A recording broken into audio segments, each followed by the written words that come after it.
Salut et bienvenue sur cette nouvelle vidéo, ici c'est Forden et la vidéo d'aujourd'hui sera sur un nouveau super projet qui s'appelle Eagle by Infinity et qui me tient véritablement à cœur. Alors pourquoi est-ce que j'ai décidé de vous en parler et pourquoi je le trouve super intéressant? Pour aller au moins trois raisons. La première, c'est la sécurité. Vous savez que j'adore tout ce qui est sécurisé. Là, on est en train de parler de quelque chose qui ne sera ni sur un PAM, ni sur un MAM, qui sera directement sur un compte perso à vous, sur le broker de votre choix. Que celui-ci soit régulé, non régulé, peu importe, vous pouvez aller sur le broker que vous voulez, tant que celui-ci a un spread petit. Parce que c'est ça qui va nous faire réussir nos trades avec Eagle by Infinity. Ou alors, si vous le souhaitez, vous pouvez aller sur un broker régulé qui s'appelle MEX Atlantic du groupe Multibank FX pour lequel ils ont des conditions spécifiques comme une taille de lot à seulement 5 dollars par lot et un spread littéralement inexistant. Ensuite, la deuxième chose, c'est la diversification. C'est-à-dire que là, on n'est pas seulement sur du trading forex ou sur l'or, des matières premières, des indices. Non, non, il y a un petit peu de tout. On a des signaux Telegram, on a même de la crypto, on a de la formation sur le trading pour améliorer notre trading perso. Et on a la possibilité d'aller sur un bot. Attention, celui-ci ne sort que d'ici un mois à peu près, entre le 15 et le 30 janvier 2022. Donc, cette vidéo n'est pas sur le bot, d'accord? Parce que j'attends véritablement de l'avoir vu tourner, démarrer pour connaître tous les tenants, les aboutissants et être sûr et certain des informations que je vais vous donner. Et ils ont également un indicateur et c'est ce sur quoi la vidéo est aujourd'hui. Et dernier point, j'ai envie de dire un petit peu cocorico, c'est que c'est un projet français. Donc toutes les informations, aussi bien le site que les zooms, les formations, etc., seront disponibles en français. Et ça, c'est véritablement quelque chose de top. Du coup, aujourd'hui, je vais vous parler uniquement de l'indicateur qui est sorti jeudi et que j'ai eu la possibilité de tester sur toute la journée du vendredi pendant l'ouverture de marché, de le voir tourner en live. Et je vais vous donner toutes les petites informations, les caractéristiques, ce que j'ai vu, ce qui me plaît, ce qui éventuellement me déplaît, les optimisations et tout ce qu'on peut faire pour se faciliter le travail. Allez, c'est parti, sans plus attendre, on démarre. Générique. Ah non, j'ai pas de générique. Bon, très rapidement, qu'est-ce que TradingView et qu'est-ce qu'un indicateur? TradingView, c'est le site que vous voyez, juste là où j'ai ma souris qui tourne, et qui va nous donner en fait toutes les informations, les cotations et les graphiques de l'ensemble des paires de Forex, des indices, des matières premières, mais également des crypto-monnaies. C'est ce qui va nous permettre de placer un trade manuel. Et en plus, la chose intéressante, c'est qu'on va pouvoir rajouter des indicateurs. Les indicateurs vont nous donner des informations sur le marché, des informations qu'on décide de prendre et de prendre en compte pour lancer nos trades. Si vous ne connaissez pas TradingView et que vous avez envie de vous ouvrir un compte pour mettre l'indicateur, je vous ai mis dans la description, si vous avez envie de vous en servir, mon lien affilié. Vous n'êtes pas obligé d'utiliser la version payante de TradingView, vous pouvez tout à fait utiliser la version gratuite qui elle est limitée à 3 indicateurs. Du coup, pour la peine, dans cette vidéo, je vais également me limiter à 3 indicateurs. Allez, sans plus de blabla, c'est parti, on y va. La première chose à faire, c'est d'aller dans Indicateurs et de rajouter les 3 indicateurs nécessaires. Alors, savoir, c'est 2 fois le même, 2 fois les points pivots avec 2 paramétrages différents et une fois l'indicateur Eagle by Infinity. Alors, moi, je les ai déjà dans les favoris, mais si vous voulez les chercher, il suffit de taper le nom, tac, pivot, voilà, et de les rechercher. Vous les avez directement ici. Après, vous cliquez sur la petite étoile jaune qui est juste à côté et qui va vous les mettre en favoris. Et du coup, vous les retrouverez beaucoup plus facilement. Donc, on va rajouter 2 fois pivot, une fois, 2 fois, voilà, c'est parti. Et Eagle by Infinity, ils viennent se rajouter ici. Je peux refermer donc ceci. Maintenant, on va aller faire le paramétrage. La première chose, c'est de laisser le premier pivot tel qu'ils sont. Donc, on peut aller sur la ligne, on va directement sur les paramètres. Je suis désolé pour ceux qui connaissent très bien TradingView et qui connaissent ça. Vous pouvez avancer jusqu'au chapitre d'après. Je vais donner ma petite astuce avec les listes. Donc du coup, pour les autres, pour le paramétrage, sur la première fois cet indicateur sur pivot, on va tout laisser de la sorte, d'accord? Donc traditionnel, auto et 15, d'accord? Et sur la deuxième version, on va juste modifier de auto en weekly dans le time frame. Donc de auto, ici on va mettre en weekly. Voilà, et vous voyez qu'on a vu apparaître d'autres lignes. Donc du coup, si je fais ici, vous voyez qu'en fait il y a une ligne qui change. Celle-là vient se rajouter, celle qui est au milieu vient se rajouter. Sur Eagle by Infinity, il y a un seul paramétrage que vous pouvez faire. Le reste, il faut tout laisser de la sorte. Sur cette première page, vous laissez tout, donc vous laissez entre 2 et 6, et vous pouvez choisir de mettre appli filter ou non. Si on retire appli filter, ça va nous donner plus d'indications, c'est-à-dire on va recevoir plus de signaux sur la journée. Mais avec appli filter, on en aura moins, mais d'après Eagle, ils sont beaucoup plus filtrés. Non, bah tiens, c'est dans le nom. Ils sont beaucoup plus filtrés et normalement, on a beaucoup moins de chances de taper un stop loss. Du coup, c'est parti, on y est. On sait que Eagle by Infinity, pour le moment, l'indicateur performe mieux sur 6 paires, que je vais vous donner juste après, que vous retrouverez également dans la description. Et du coup, vous avez plusieurs possibilités. Soit vous allez vous les rajouter avec le petit drapeau ici, donc vous allez les chercher là-haut, vous tapez le nom. Allez, bon, on va prendre par exemple USD CAD. Voilà, USD CAD, et du coup, vous pouvez le rajouter. Alors, faites juste bien attention à une chose, pour être au plus près des cotations du broker, le mieux c'est de rajouter toujours en FXM, pas Wanda, mais FXM. Donc par exemple, vous rajoutez USD CAD, donc le dollar américain contre le dollar canadien, voilà, et vous allez pouvoir après, par la suite, le rajouter en favori. Donc il suffit de cliquer ici pour le rajouter en favori, et vous pourrez le retrouver dans la partie de droite. Moi, ce que j'ai fait, c'est que ici, je me suis créé une liste spécialement pour Eagle. Pour se créer une nouvelle liste, il suffit de cliquer ici sur créer une nouvelle liste. On donne le nom et après, on peut y rajouter les paires qu'on veut. Il suffit de cliquer sur le petit plus et de rajouter la paire qu'on souhaite rajouter ici. Par exemple, si j'avais envie de rajouter le GBP JPY, voilà, il se retrouve ici. Moi, je vais le retirer parce que ceux-ci, ce sont exactement les 6 paires sur lesquelles Eagle est paramétré pour fonctionner au mieux. Voilà, on se retrouve sur la paire Euro-USD car elle est intéressante. On a tous les cas de figure pour l'indicateur. On a des signaux en sell, on a un signal en buy, on a un signal abandonné et un signal perdant et un signal gagnant. Génial, c'est super.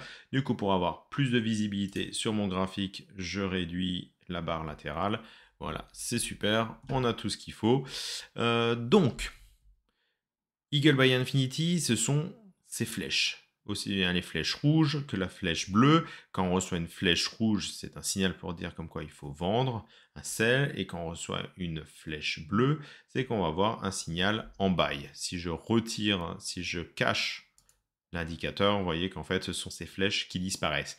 Les autres, les lignes oranges, ça reste ce dont on a parlé tout à l'heure, ce sont les points pivots. Ça va être les endroits où on va aller récupérer nos gains.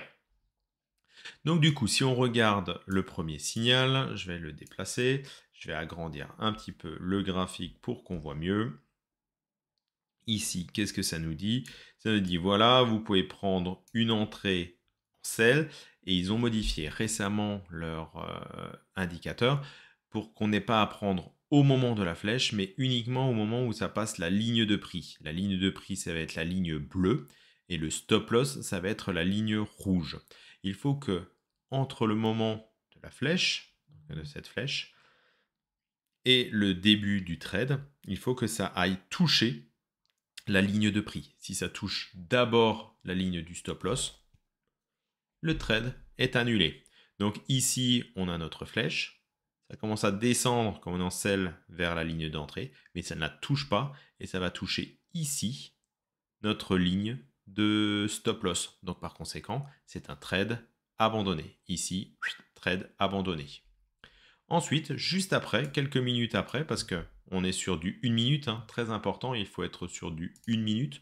Donc vous ouvrez cette liste et vous mettez ici en 1 minute.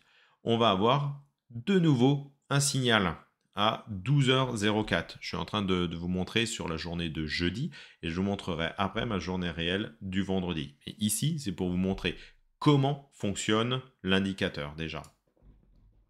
Du coup, on a de nouveau une flèche en sell et on a notre stop loss et on a notre prix d'entrée. Le prix descend, tape la ligne d'entrée, c'est-à-dire que le trade est valide. Et du coup, le prix bouge, il descend, il monte, il descend, il monte. On va réduire un petit peu, voilà, tac. Et là, on a une mèche et cette mèche va toucher le stop loss. Ici, c'est un trade perdu et comme en fait, on limite nos pertes à 1% par trade, on aurait perdu 1% de notre capital. Arrive quelques minutes après, les minutes passent, et ici, à 13h20, on a un nouveau signal. Et ce signal, par contre, est dans l'autre sens. C'est une flèche bleue vers le haut. C'est un signal en buy. Je vais de nouveau réagrandir un petit peu. Je vais descendre. Waouh! Je vais descendre mon graphique. Voilà. Voilà, je replace mon graphique et donc on a toujours notre flèche en bas et notre début de signal. Si on va toucher d'abord la ligne de prix qui est toujours la ligne bleue, cette fois-ci elle est au-dessus quand on est sur un buy et non pas la ligne sell la ligne stop loss en premier, et bien dans ce cas-là, le trade est validé. Donc par conséquent, on commence le trade ici et on utilise les points pivots pour mettre les take profit. Donc au choix, soit en fait on passe sur un take profit sur cette première ligne de points pivot. Je vais réduire de nouveau un petit peu pour avoir la suite. Soit en fait on peut aller chercher la ligne de points pivot suivante, ou alors celle de la veille. Ça va commencer à faire un petit peu compliqué. Tac. Celle de la veille. Eh ben non, il n'y en avait pas d'autres. Les deux autres en fait étaient ici, R2, et juste au-dessus. Donc par conséquent, pas de souci, on va servir de celle-là. Du coup, pour placer un trade, enfin du moins pour voir ce que le trade donnerait, on va prendre une position longue. Je vais donc remettre, pour faire quelque chose de très précis, je vais réagrandir mon graphique. Voilà. Et je vais retourner sur ma position. Voilà. Donc ici, je vais prendre une position en longue. Je vais mettre sur le prix d'entrée, donc sur la ligne bleue. Voilà, je suis sur la ligne bleue. Mon stop loss, je vais le mettre sur la ligne rouge qu'ils nous ont donnée. Voilà, ici, parfait. Et je vais réduire ici un petit peu pour aller mettre mon take profit. Vous pouvez très bien le laisser sur cette ligne orange hein, si vous le souhaitez. Ça ferait déjà un gain de 1,48%. Et du coup, je vais le monter là-haut sur l'autre ligne take profit. Voilà. Voilà. Très bien. Et du coup, sur ce trade-là, on aurait eu un gain de 5,39%. Parce qu'en fait, il l'a touché ici. Donc, je vais agrandir mon trade. Et voilà, ici, quelques minutes après, qui est 14h24, parce que c'est derrière ma tête, 14h24, vous aurez gagné 5,39%. Alors, il existe une deuxième chose que vous avez certainement déjà vu pour ceux qui ont accès sur le canal Telegram, c'est qu'il y a deux stop loss. D'accord, il existe un grand stop loss et un petit stop loss. Alors, je vais réagrandir ici pour faire quelque chose de plus simple. Le premier stop loss, le grand stop loss, c'est la ligne rouge et on en a un plus petit pour augmenter ses gains qui habituellement est à l'endroit et divisé par 2. Donc ici, on a notre stop loss à 7,7 pips, c'est noté ici. Et du coup, 7,7 divisé par 2, ça va nous donner à peu près 3,9, quelque chose comme ça.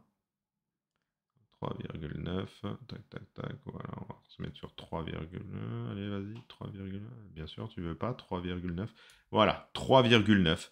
3,9, c'est un petit stop loss, mais par contre, du coup, comme on reste sur du 1%, au lieu d'avoir 1% de perte jusqu'à ici, on dit que notre perte de 1% et jusque-là.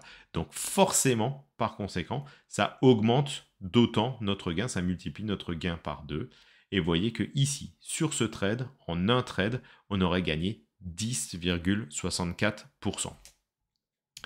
Du coup, on passe à la suite. Je vais changer d'onglet parce que ça, c'est la théorie. Maintenant, il faut passer à la pratique. Vous allez me dire comment est-ce qu'on fait pour passer un trade là-dessus. Et bien du coup, j'ai créé un petit tableau que je vais bientôt vous partager qui vous permet en fait de rentrer vos tailles de lot en fonction du nombre de pips par paire. Il va falloir mettre la taille de votre compte, d'accord, ici. Et ensuite, vous avez deux possibilités. La possibilité manuelle que j'utilisais jusque-là, mais ce matin, j'ai fait un programme automatisé que je vous mettrai à disposition également. C'était d'aller calculer la taille des positions manuellement pour toutes les entrées du tableau. C'est-à-dire que on va les regarder. Ici, on est sur l'euro USD. Et du coup, sur l'euro USD, on avait besoin de savoir. Donc, on va dire, imaginons que sur l'euro USD, j'ai un compte sur mon broker à 2000 euros, parce que c'est différent pour les dollars, les euros et les dollars australiens, etc. Donc, 2000 euros. Sur la paire euro-USD, on avait soit 7,7, donc on peut très bien dire qu'en fait c'était 8, ou alors 3,9, donc 4. Et c'est ça qui va vous permettre de vous dire quelle est votre taille de lot. Donc du coup, si je retourne ici, par exemple, et que je dis voilà sur euro-USD, je vais chercher euro-USD. Euro-USD, on va dire j'ai un compte en euros à 2000 euros. Je risque 1% de mon capital sur ce trade. Mon stop loss, je l'ai mis, on va dire, sur le petit. Donc, il était à 3,9.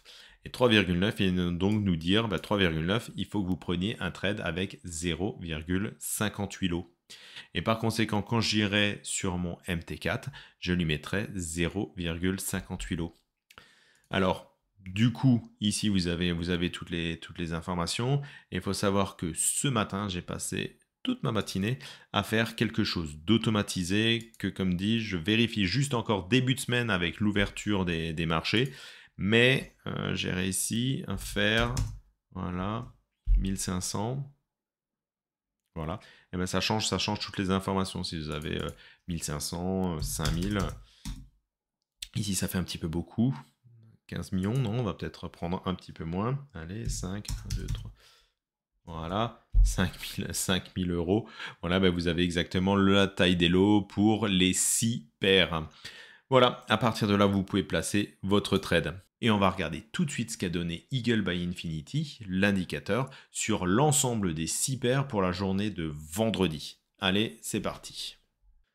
Voilà, on se retrouve donc sur la journée du 17 de vendredi et je vais faire paire par paire. Donc sur le NZD USD, alors attention, je préviens tout de suite, ce n'ont pas été des backtests, d'accord? C'est ce que j'ai vraiment vu en direct sur le marché vendredi toute la journée pendant que je me servais de l'indicateur. Déjà sur la paire NZD USD, ça rangeait et du coup il n'y a eu aucun signal Eagle, je l'ai même noté, aucun signal Eagle pour le moment, et même du coup pour la journée. On voit les points pivots qui étaient quand même assez éloignés et on avait la paire qui rangeait. Du coup, Eagle n'a pas trouvé d'entrée optimale pour gagner quelque chose et n'a pas donné de signal. Nous voici maintenant sur la paire USD-CHF, scénario complètement différent. On a eu 4 propositions de 5, 1, 2, 3, 4, 5, 5 propositions de trade par l'indicateur. On en a eu 2 qui ont été annulées. Vous voyez ici, la flèche est bleue, c'est un signal en buy, mais par contre, au lieu d'aller toucher le signal d'entrée ici, il a d'abord touché le stop loss, donc annulé. Juste après, on a eu un autre signal d'Eagle, de nouveau pour un buy. Il allait toucher ici, à cet endroit-là où j'étais, la ligne d'entrée de prix. C'est monté. Par contre, c'est redescendu et ça tapait le stop loss juste ici. Donc là, on est sur un trade perdant. On vient de perdre 1% de notre capital. Je continue sur le signal d'après. On a de nouveau un signal bleu, la flèche en buy. Ça monte, ça touche le point d'entrée. Donc ça commence ici. Ça monte, ça monte, ça monte, ça monte. Du coup, j'estime qu'on a eu le temps de remonter dans son MetaTrader son stop loss à BE, ce qu'on appelle break-even, ce qui permet d'éviter de perdre. des sous, on revient à 0 et du coup, on n'a eu aucune perte. Ensuite, juste après, on a un nouveau trade qui a été donné. Celui-là, il a été annulé. On voit que c'est une flèche rouge, donc en fait, c'est un signal en sell. Et au lieu de toucher le signal d'entrée de prix, on voit qu'il l'a frôlé ici, mais il ne l'a pas touché. Il est revenu toucher le stop loss et du coup, il est annulé. Mais juste après, à peu près vers ici, donc le signal suivant est donné vers 14h24, 14h25, ouais, ou 14h22, voilà. Et du coup, le signal d'entrée est touché juste après, vers 14h30. Voilà, ici, on a un super signal. Et il est gagnant. On est sur un buy proposé par Eagle et on a touché 2 lignes de take profit. Vous avez ce premier point pivot qui a été touché, ici, ici, et qui a été traversé ici. Et ensuite, on a également le deuxième point pivot, c'est cette ligne orange, je l'ai expliqué tout à l'heure, qui a été transpercé ici, vers 18h37. Du coup, je vous ai donné tous les résultats, mais en tout cas, on est gagnant. Vous vous souvenez que je vous avais montré la différence entre un grand stop loss et un petit stop loss. Quand on a un petit stop loss, on a plus de chances de le toucher, et donc de perdre, c'est 1%. Mais par contre, ça multiplie par 2 le gain en cas de réussite. Donc j'ai mis tous les résultats ici. Si on avait tapé le TP1, donc le TP1 c'est le premier take profit, il est ici, on aurait eu plus 2,69. Si on avait pris le deuxième take profit, on aurait gagné 6%. D'accord. Et si on était passé sur le petit SL, le petit stop loss, ce premier take profit serait passé de 2,69 à 5,38% en un trade. Et si on avait pris sur le deuxième take profit, on serait fait 12% sur le trade. J'ai vu ça en live. Ça n'a pas été ce qu'on appelle du redraw, ça n'a pas été redessiné par après. La flèche est bien arrivée avant que ça touche. On est sur du trade réel. Allez, on passe sur la paire d'après. Nous voici maintenant sur la paire USD-JPY. Et ici, j'estime qu'il n'y a pas eu d'indicateur sur la journée. En fait, la réalité est que si, mais comme c'était en pleine nuit, il était quoi? Il était 3h37 du matin quand il y a eu ce trade. Par conséquent, je ne le compte pas parce que pour le moment, avec l'indicateur, il faut qu'on prenne nous-mêmes nos trades et qu'on rentre nous-mêmes le TP. Donc par conséquent, j'estime qu'à cette heure-ci, on était en train de dormir et même s'il a gagné 2,19%, je ne le compte pas sur cette journée parce que moi, j'estime qu'on commence à partir aller de minimum 7 heures du matin. Donc par conséquent, il ne s'est rien passé, aucun autre signal parce qu'il était gagnant. Et ensuite, sur le reste de la journée, il n'y a pas eu d'autres signaux. Très certainement parce que les points pivots étaient quand même, somme toute, assez éloignés. Voilà pour USD JPY.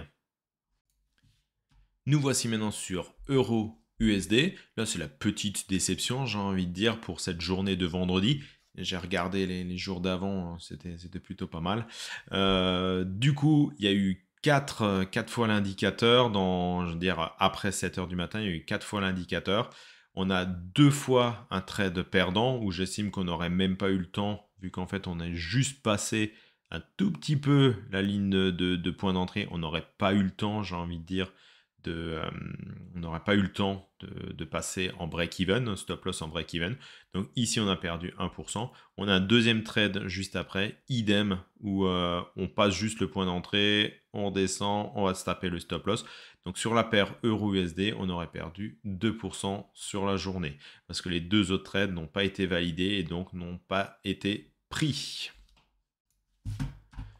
Sur la paire AUD-USD, le signal a rangé et par conséquent est majoritairement resté, au moins jusqu'ici, entre deux points pivots et donc il n'y a eu aucun signal de l'indicateur Eagle sur la journée. Et pour finir, notre paire grande gagnante, j'ai envie de dire, de la journée, l'USD CAD avec un très joli trade. On commence par un trade qu'on n'a pas pris en compte avant 7 heures du matin. Ensuite, il y a eu un signal qui a été un signal perdant, un signal abandonné. Donc sur le premier signal perdant, on a perdu 1% du capital. Et ensuite, on a eu un signal abandonné et un signal qui a super bien fonctionné. Et vous allez voir qu'il a traversé 3 points pivots. Donc ici le premier, ici le deuxième et tout là-haut le troisième en fin de journée. Quelque chose de magnifique. C'est-à-dire qu'avec le grand SL, si on s'était arrêté tout simplement au premier point pivot, donc celui-là, cette ligne-là, on encaissait 6,74% sur un trade. Si on s'arrêtait sur le deuxième point pivot, on encaissait 8,47%. Et du coup, vous savez lire sur le dernier take profit qui est arrivé en fin de journée. C'était quelle heure? Il était 22h. À 22h, si on avait laissé courir, on encaissait sur un seul trade 18,38%. Alors sur celui-là, je n'ai pas mis un petit SL qui aurait doublé tous ces chiffres pour la bonne et simple raison que si je regarde à quelque chose comme 0,2 pips près, ça passait. Mais du coup, suffit d'une toute petite différence ou d'un petit spread sur votre broker si vous n'étiez pas sur un MEX Atlantique. J'ai envie de dire, du coup, j'ai décidé de ne pas compter avec le petit stop loss qui, comme dit, aurait multiplié par 2. Voilà, c'est tout pour aujourd'hui. J'espère que cette vidéo vous a plu. J'espère qu'elle n'était pas trop longue, mais qu'elle a pu quand même vous montrer un petit peu comment fonctionnait l'indicateur sur TradingView, comment paramétrer les 3 indicateurs, vraiment quelque chose d'ultra simple, comment ça se passe pour les flèches, en sell, en buy, prix d'entrée à respecter. Donc du coup, on est sur des buy stops, sur des sell stops, ce qui nous permet d'avoir un meilleur prix d'entrée au marché, également de réduire le nombre d'erreurs, le nombre de stop loss. Et puis voilà, moi je suis vraiment content de cet indicateur. C'est vraiment quelque chose de super top et j'ai hâte d'être à lundi pour pouvoir commencer à faire le trading avec sur mon compte réel MetaTrader 4 pour lequel bien évidemment je vous ferai une vidéo pour vous montrer les résultats réel et je vous mettrai en disponibilité également dès que ce sera mon MyFXBook pour que vous puissiez vérifier que ce sont des vrais résultats et pas simplement des simulations. Si vous avez des questions, c'est en bas dans la description. Je me ferai une grande joie de répondre à toutes vos questions. J'ai créé également un compte Telegram, une channel Telegram sur lequel vous pouvez nous rejoindre. Il est aussi dans la description. Si vous avez des questions, vous pouvez me contacter dessus, poser des questions. J'ai mis tous les tutoriels, aussi bien pour l'inscription sur Eagle que pour l'inscription si vous souhaitez vous inscrire sur le broker MEX Atlantique, avec tout le détail, les photos, les clics, etc. Et également, je vais y mettre très bientôt le tableau que je vous ai montré, celui-là pour le calcul de taille de lot, qui va vraiment être utile pour passer les trades. Allez, je vous dis à très bientôt pour une prochaine vidéo et bon gain!